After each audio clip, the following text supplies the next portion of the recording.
All right, so today, solving the problem of the inner beads popping off of these 42s. I'm gonna make some DIY double bead lock. It's already got a DIY single bead lock on the front side there, but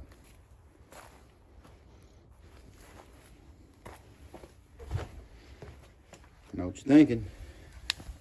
Oh my God, he's putting screws. He's gonna have leaks. He's gonna ruin the tire. Screw all that.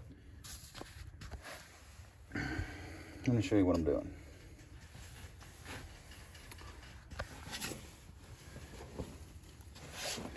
I got a jig that I made. Took 2 tries. First try was too shallow.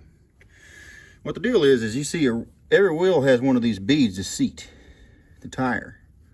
Well, a lot of these big tires, they have too wide of a bead, and the bead sits outside of that instead of popping in. If it would pop in, it would stay, no problem. It's just an inner bead. So what happened, I drilled a couple of holes, figured out where the bead set. The first hole, which was dead in the middle of that, which should have already cleared the bead, wasn't enough. It was solid rubber there, it was bead. I went to here, and I'm just to the outside. I'm touching the rubber with the screws. And what that's doing is,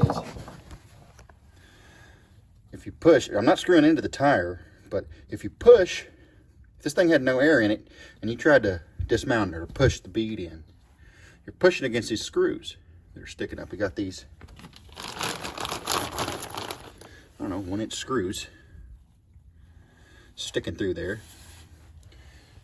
which are giving me a poor man's bead lock. A lot of the drag racers will screw in this way, which will keep the tire from turning on the bead, but it will still pull out if you're trying to off-road on them. So, did some searching around the internet. Another couple of guys had done this, and a bunch of people made fun of them for it, and it sounds like it worked pretty good. So I'll update you and tell you if it worked, or if I have 4 flights on my rig every morning, or what. By the way, they have rubber washers. I don't like those because I can't tighten them all the way. What I'm doing is I'm just taking those rubber washers off, and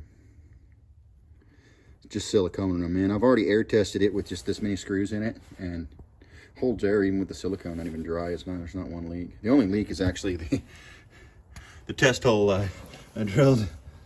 You can barely see it there. It's kind of, there you go. I got to re-weld that. It's weeping. So I had to weld up that one hole. But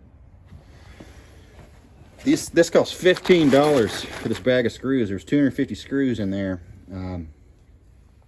A tube of silicone was $5. It's $20 for a set of bead locks. And if this works, I'm going to try it on the front side too, and try to show some guys up on $20 poor man's bead blocks, because why not?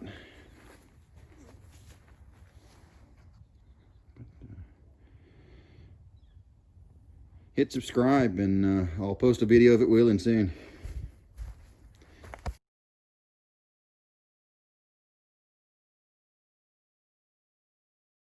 All right, here's the update on the tires. Did it work? Yes, it worked. It worked great. It didn't work as good as a real bead lock, but it kept the bead from coming off. It would still burp. Like if I got on a side hill and I was running, say, 3-4 pounds in the tires, I had a real light rig, I put that on the little red buggy. And when it did that, occasionally it would still burp the inner bead. Now, however, it would only burp the inner bead, let a little air out, which was a lot better than the entire tire, the entire bead from coming off. Having to jack it up or take the tire off, ratchet strap it, the whole hour-long ordeal of trying to put my bead back on. Those wheels, they were garbage. They were 16-inch wheels. I mean, I wasn't risking anything. I wasn't hurting the tires, so the screws didn't go into the tires. They were, looking back, would I do it again? If I was on a budget, yes.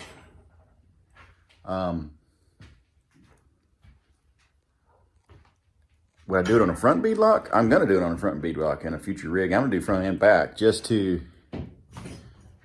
why not? I mean, if I don't have bead lock wheels, it takes me a couple hours to do. Put a bunch of screws in them, 25 bucks. Why not? I'm going to build a kid buggy soon, and that might be a good way to go. But would I recommend doing it? I could go either way. If you're having that problem with that inner bead coming off, then that was actually a lifesaver in the trail. That was great. I ran those about 3 wheeling trips, and then I went to some 17s or 16.5s. I can't remember. I wouldn't run 16s or 15s. That's just bottom line. I always had problems airing down with a single side bead lock with 15s or 16s. When you go to the 17, for whatever reason, they're good. They don't come off. Even I've got a set of 18s on my JK, and they don't come off either side actually. But if you don't have any 16.5, double bead lock Hummers or 17-inch wheels, yada yada. If you got some 16s or some 15s and you're having this problem, it's worth a try. It didn't leak. That rig sat around on those tires for a month, 2 months, never leaked a drop. After a couple, I ran them on flat. I drove it all the way back to the truck one time on a flat and did not, the screws did not get into the tires. It didn't mess anything up. I didn't see any downside to it, other than if you ever change those tires again, you got to pull all those screws out and re-silicone them. Hey, it is what it is. But